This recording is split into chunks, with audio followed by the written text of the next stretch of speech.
So here we are at 1 o'clock.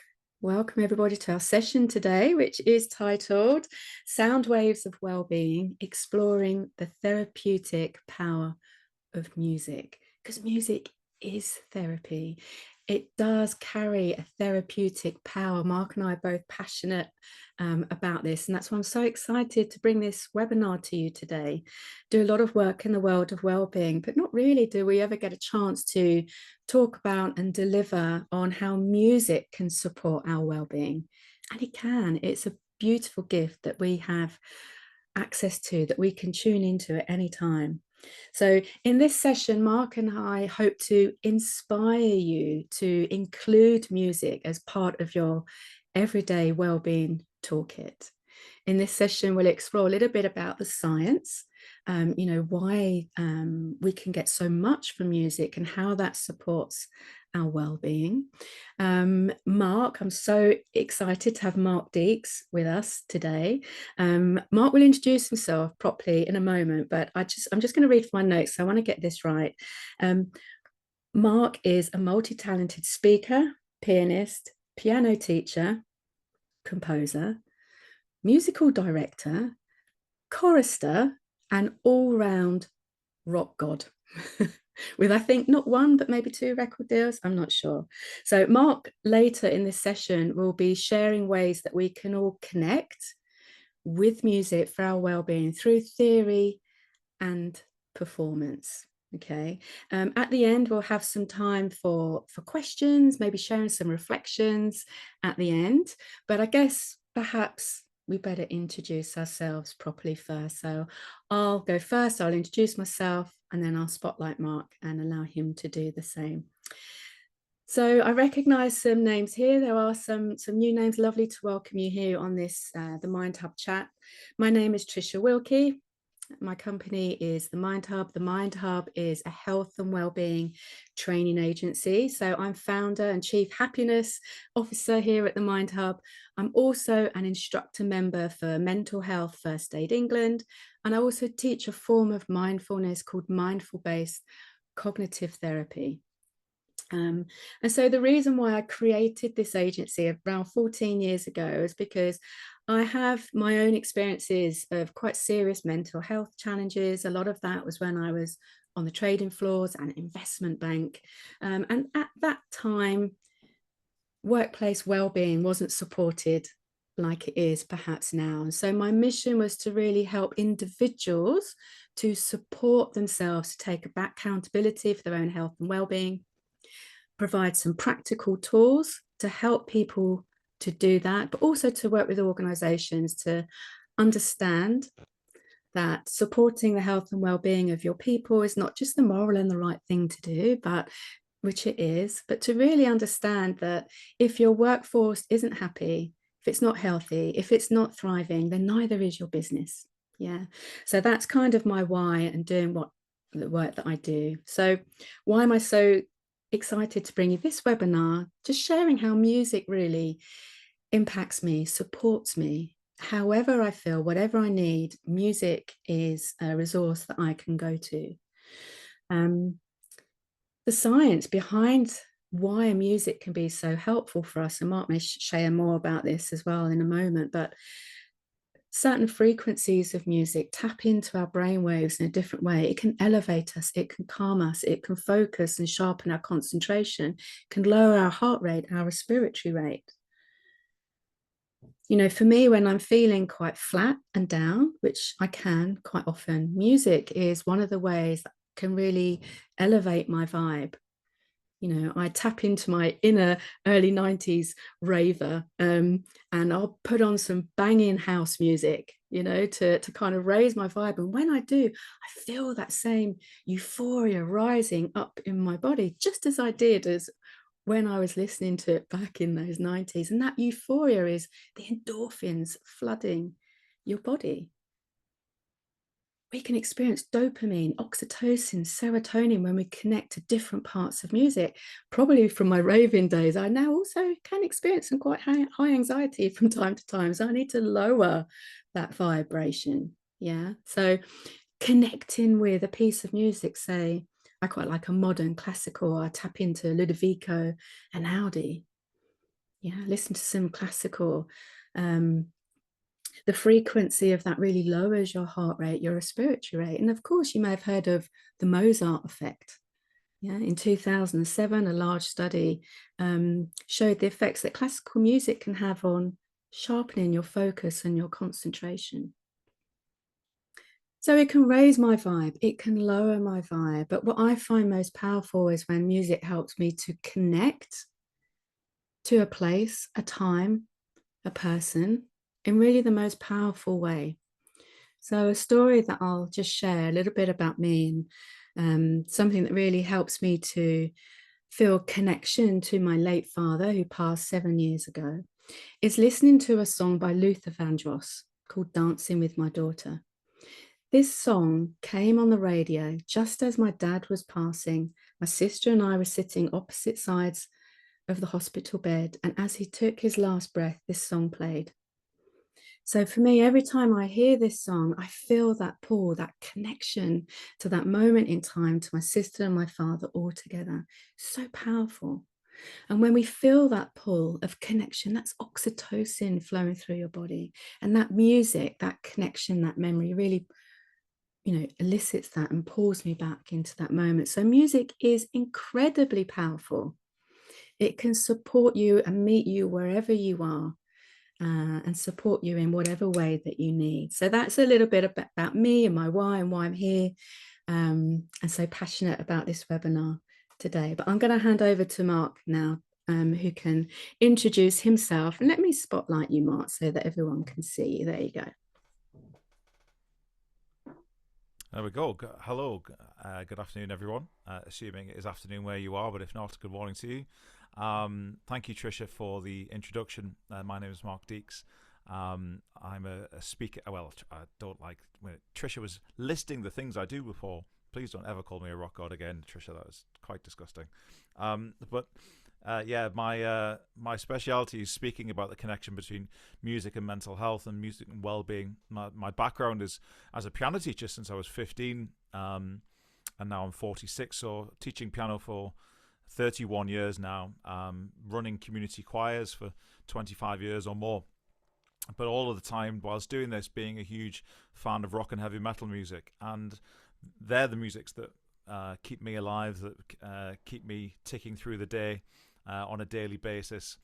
And Tricia was very disappointed when she came on the call just before to find that she thought I wasn't wearing a heavy metal t-shirt, so I had to take my hoodie off to prove that, of course, not a day goes by without a heavy metal t-shirt adorning my body. Of course, Judas Priest was the chosen weapon today. But the passion for me stems from a lifetime of being around adults who want to have musical hobbies, and realizing that for many of those people, music is fulfilling a well-being role. They might not have realized that they've taken on a musical hobby, be it learning an instrument or joining a choir or whatever it might be, because of a well-being role. They might have thought they just wanted to learn to play a guitar or piano. But when you talk to them and unpick and say, why do you do this? One of the things I started to notice was the first answer that many people give you has nothing to do with music. They will talk about, it gets me out of the house, or I have a circle of friends that I felt a little lonely, I wanted to meet some new people. Or perhaps someone will have said, I will never be musical when they were a child, and that's kept with them. Or perhaps they're feeling low on confidence. Perhaps they're feeling stressed at work or with their family life. And they've taken on a musical hobby, and they start to describe that musical hobby in the same way as other people described doing a yoga class or going to the gym or taking up running or whatever it might be. It's fulfilling a well-being role in their life. And so I started to reframe how I think about music, rather than just as an entertainment or perhaps worse, background noise, as lots of people treat it these days, and live life on top of it, and started to think much more of it as a well-being tool, and started to notice what the themes were and what role music fulfills in people's lives. And you don't have to be learning an instrument or taking up a musical hobby for that to happen. As Tricia's outlined, this can be just, there's no just about it. Listening to music, there is an infinite number of possibilities of ways that music can become infiltrated in your life that I think many people have forgotten, that many people are underutilizing. And passionate about trying to spread the message of and give some simple everyday tips that you could be implementing within seconds of this webinar being over, and in terms of how music could play a more fundamental part in your life and what will happen to you as a result of that. Tricia comes, I guess, more from a scientific background and the mental health background than I do. My PhD's in heavy metal music, so I have a slightly different outlook on how I approach this. But yeah, thank you for inviting me to be here, Tricia, and I look forward to sharing a few tips with you as we go through the rest of the session. So, Tricia, back to you. Oh, brilliant. Thanks, Mark. Yeah, so I thought it might be quite fun, and just with my mindfulness hat on, to get us into a really present space and a really present mode of mind, so that then we can truly be present with, and connect with Mark's next piece. Yeah, so if you don't want to do this, don't worry, there's nothing weird or wonderful about it. But if you want to have a go, allow me to guide you through this, then just finding a comfy space on your chair, having your feet flat on the floor. If you want to close your eyes, or just lower your gaze. And really what I'm going to invite you to do is just to open up all the sense doors. You know, we're so often quite flighty in the mind. We might be thinking about what's happened before this session, what's going to happen after, what's going to happen next. You know, we're often not in our bodies. We're often not very present and focused and concentrated on the here and now. So a great way to do that is to just simply open up all of the sense doors to notice what is happening now. And that it's just a very simple yet effective way of bringing you very firmly back into the present moment. So my invitation for you is just taking a lovely deep in breath. As you breathe out, allow the muscles in your face and your shoulders to relax. As you do that, you might become aware of your body pressing down into the chair. As you breathe out, you get that sense of gravity weighing you down into the chair. And becoming aware of your feet on the floor, maybe wiggling your toes. You can feel your feet on the floor. Feel your body on the chair. You might become aware of your breath expanding, softening. You know, breath has its own rhythm. Everything has a rhythm. Expanding, softening in your body. No need to overbreathe. Breathe in a particular way. Just notice this expansion on the in-breath, softening on the out-breath. Really opening up your sense of hearing. Just noticing what sounds are within the space that you're in. There might be sounds from really quite close by. Maybe your laptop or some tech around you might be making some noises, pipes, other people nearby. There might be sounds from outside of the room, coming from different rooms within the building that you're in, or maybe even sounds from outside. Seeing if you can be really present, opening up to the sounds around you, just as if you were listening to the radio. You know, we just allow those sounds to come and go, filter through our consciousness. And so I really invite you that as you're listening to Mark, maybe watching him as well, is to be really present with that, really tune into what you can see, what you can hear, but also what you can feel. What reaction do you notice perhaps within the mind or the body when you're listening to Mark speak, to Mark play? Okay, opening your eyes when you're ready. Beautiful. Okay, so without further ado, let me hand you back over to Mark, who is not a rock god, just a rock genius then. Okay, I'm going to put myself on mute and I'll spotlight you, Mark, and over to you. Thanks, Tricia. So one of the things that I'm particularly passionate about, and this might come from a little bit of the background of I'm a kind of person that naturally roots for the underdog. I don't know if you're the kind of person who, when you're watching a sporting event and you know that it's a bit of a David versus Goliath kind of situation, you like the underdog to win, but I do. Or if you've perhaps got into something which you know is a bit of a niche pastime, so you could be into anything from crochet to a certain kind of music to a certain sport that you know not many people are into, or perhaps a certain film or TV program. But having been into rock music for 30 years, I know that lots of people think that heavy metal music is just noise. That's the phrase I've heard a million times. Oh, it's just noise, Mark. Why don't you listen to some nice music? That's just angry, aggressive music. And one of the things I've become particularly passionate about is, and I say this always with a smile on my face and a twinkle in my eye and trying just to poke the bear just a little bit, is that your reaction to music is an individual reaction. The world tells you that certain kinds of music are quote-unquote relaxing, that certain kinds of music are quote-unquote angry, that are quote-unquote uplifting. But those reactions might be for the majority, but they are not ever a reaction for everyone. The notion that jazz music is uplifting for some people might seem really weird to you. The notion that 90s rave music could be calming to you might seem really weird to you. The notion that I go to sleep to black metal might seem crazy to you. But all of those things are true for some people. Whatever the physiological reaction that's going on in your brain may be is not something which is my speciality, but I would be astonished to find out that it wasn't the same reaction that's happening. People are uplifted by different kinds of music. It's not the style of music that's doing it. It's how that person's body and mind is reacting to that style of music. So I feel like I kind of crossed the divide very beautifully in that I'm a piano player who loves heavy metal music, who's coached choirs for a living for my entire life. So I'm around a huge variety of styles of music on a daily basis.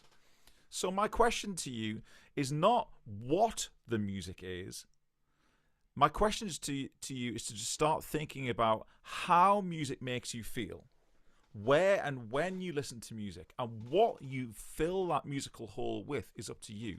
But I would encourage you to start experimenting with music perhaps a little more, or reminding yourself of your favorite music where and when you can. So I think we've started to underutilize and forget what music can do for ourselves. Once upon a time, people would gather round a piano and sing. That was the family's entertainment. The music was the act. Once upon a time, people would gather in groups and sing while they worked. The music was the act. Once upon a time, somebody would get in from work and put a vinyl record on, drop the needle, and just listen to the record. That was the act. Now, with the advent of technology, and I'm not here to rant against technology, clearly I'm sat with a quite flash technology setup here. We're doing an online webinar. It would be silly and hypocritical for me to do so. But now, with the advent of technology, we can create playlists, and we create playlists for every situation going.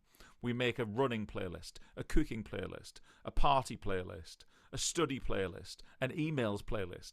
And when we put that music on, we do the thing on top of it. The music has become the background whilst we live. And what I'm here to do is to tell you that sometimes it's good for your soul to just return to being the kind of person that even just once a day for 5 minutes just has music as the act. But in terms of the styles of music, I want to ask you this. This may well be the kind of music that makes you feel relaxed.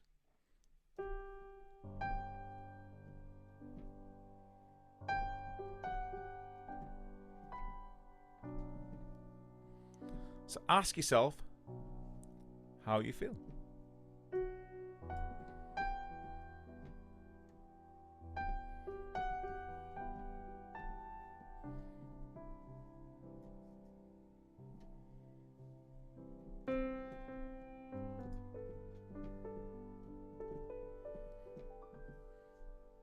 Now, some of you might be thinking, I feel very relaxed now. I feel very calm.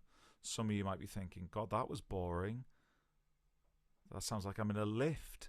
It's the kind of music I would hear in a reception of a hotel. That's not very relaxing. But your reaction to it is your reaction. all of your reactions are correct. None of those reactions are wrong. They're just your reactions to that music. So then I ask you how maybe this feels now. If you've got your headphones on, don't get a fright.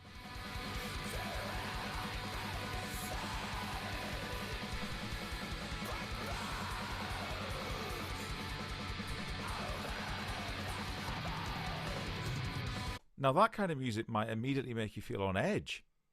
You might immediately be feeling anxious. You might be telling me that that music sounds aggressive.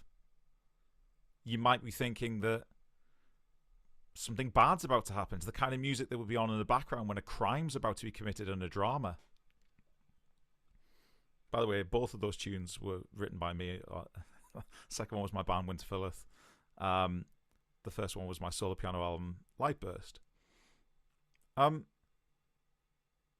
The second of those tunes I find really uplifting. When we play that song live, it's a song called Whisper of the Elements. We regularly play it live. It's quite often the last song in the set. I feel like it's one of my most favorite things to do. I get shivers. I get like goosebumps. I look up at the crowd and their reaction. And that makes me feel like I've achieved something. It does something to my soul that makes me feel like I've left a legacy almost. It's weird. It's like almost a purpose. Music has given me that really vibrant reaction. None of those reactions are incorrect. All of the reactions are correct. They're our individual reactions. But what I want to do is to tell you to stop thinking about music as a factual reaction. It's not. It's yours. So you may be now realizing that you could be guilty of assuming how different music makes people different people feel. If you put the term relaxing music, which people far too often use as a genre description, and it drives me nuts, relaxing music is not a genre, into Apple Music, if you put this search term into Apple Music, this is what you will hear.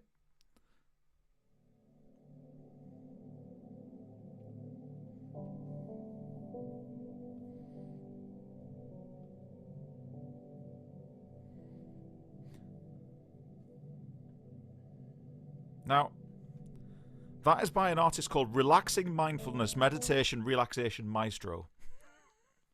It's a mouthful. I'm sure he's proud when he came up with that one. And that's the kind of music you might hear in spas, right?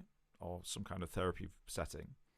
Because the world tells us that that is relaxing. And that's what it's called in Apple Music and Spotify. Search for relaxing music, you're getting that. It's not relaxing to me. That makes me feel very anxious. I don't know what's happening. Where's the beat? I feel a little on edge. So this is just a little sort of snippet and a taster of how I encourage people to start challenging how they think about music. I'm going to give you 3 very, very quick tips on how I want you to start listening and interacting with music more on a regular basis. So the first tip is this. Deep or active listening. You sometimes hear the terms deep listening or active listening. That just means, very simply, it was mindfulness before mindfulness was a thing or a word that we were familiar with. It just means just listen. No notifications, no emails, no apps, no social media. Just listen. Allow your brain to try and focus on what's going on. Ask yourself, what are the drums doing? Can I just hear the trumpet? What's the violin doing? What's the piano doing? Just allow your mind to wander specifically on different elements of the music. Ask yourself how it feels, but only listen to the music. That's what we sometimes hear referred to as active listening. Tip 2. Music is a memory marker of our lives. We remember the pieces of music that were at our weddings, at birthday parties, at funerals. Tricia referred to a personal example with her dad sadly passing. If you watch my TEDx talk, which I'll just quickly put a link in the chat if you want to see my TEDx talk, which is called Could Heavy Metal Music Help Maintain Your Mental Health?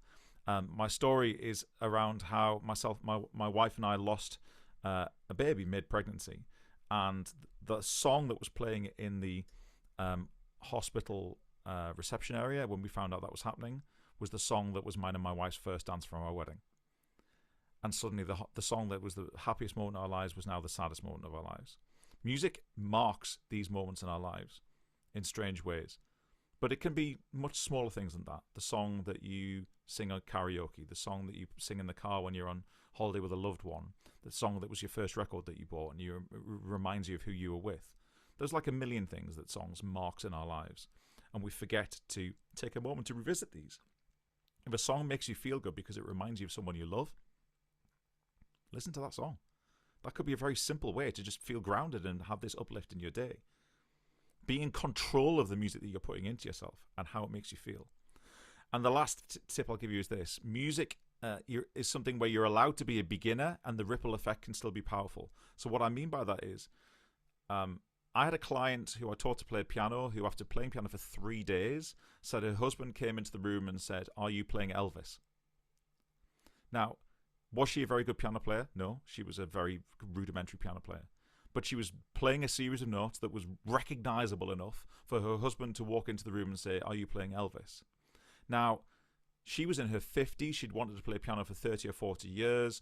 She was never going to be a great piano player. That's not her ambitions. It's fulfilling a different role in her life. But what do you think the joy was like for her to have her partner of many years walk in and say, "You're playing Elvis"? That was where the gold was. That was where the ripple effect was. I had one client who said she started to play piano for 15 minutes a night as the last thing she did before she went to bed, and she felt she was sleeping better within a week. What's the ripple effect for her once she starts sleeping better for her family, for her business, etc., without being a great piano player? So you're allowed to be a beginner with music. You don't have to be an expert at this in order for great things to happen. You just have to interact with music and allow music to do what it can do without being forced. There are many, many more of these tips I could continue with, but there's just some ideas for you to have as this a part of this short webinar. So thank you so much for letting me speak, Tricia. I hope that was useful to some of you who are watching, and I'll hand back to you to close things off. Yeah, thanks, Mark. Thanks so much. I'm so pleased that we got to have you here with us today. Any questions from anyone? Do you have any questions for either Mark or myself? Please fire away. If you want to come off mute and speak to us, or if you want to pop that into the chat and we can pick that up. If you just want to share, so you might have seen, Mark, you got some love in the chat. We've had, rock signs, people saying you're awesome.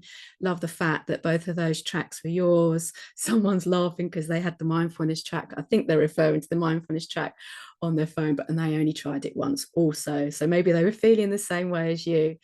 But yeah, if you want to share any love, any reflections, or have any questions for either Mark or I, please do pop that into the chat, or feel free to come off mute.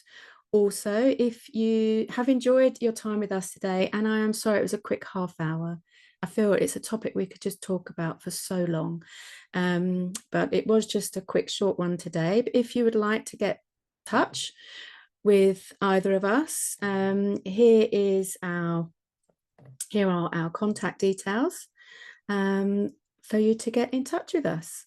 You can visit Mark at markdeeksmusic.com. Get in touch with Mark on LinkedIn at I can't speak now, at Mark-Deeks, or indeed get in touch with me here at the Mind Hub, link in with me on LinkedIn too. Maybe we can just have a chat and see how we might be able to support you with your workplace well-being. Okay, let me just have a quick look in the chat. So, lovely. Sarah's been listening while walking the dog. So pleased you're able to join, Sarah. And that TEDx talk, you're right, Jeff, is amazing. Please do go watch Mark's TEDx talk. I watched that TEDx talk and I was like, I really want to connect with Mark and do something with him. Lovely. Thanks, Barbara. Thank you. It was lovely. Encore. So I'll leave that to Mark if he wants to do a bit of an encore there. But for now, we are we're just almost at 1:30. Laura saying thanks for a lovely session today too. Fabulous. Thank you, everyone. You will get a recording of this after the session. Please do share it. And amazing, Fiona listens to your album, Mark, Starburst, whilst doing Tai Chi. Fabulous. And Chris says, yes, it was the mindfulness track. It felt like a zombie movie. Thank you for correcting that, Fiona, just for a laugh. Yeah, Starburst is a suite. The album is called Lightburst. Okay, there you go. Lightburst. So check it out. Can we find you on Spotify, Mark? You can indeed, yeah. My solo stuff's on there, as are my bands, yeah. I'm omnipresent on those platforms. Omnipresent. That's such a good word. I love that word, omnipresent. Fabulous. Well, you really are omnipresent. If you follow Mark, I really encourage you to follow him if you don't follow him. I follow him. I'm amazed. We were just chatting about it before he come on, how he's here, there, and everywhere. Clips of his music video was on the One Show the other night. He's traveling Europe doing gigs. He's in schools giving talks. He's giving keynote speeches. So he's a busy guy. So really do encourage you to follow him, and also give me a follow too. And hopefully we can connect another time. But for now, I just bid you farewell and wish you a lovely rest of your day. Take care. Thank you very much, guys. Thank you. Bye.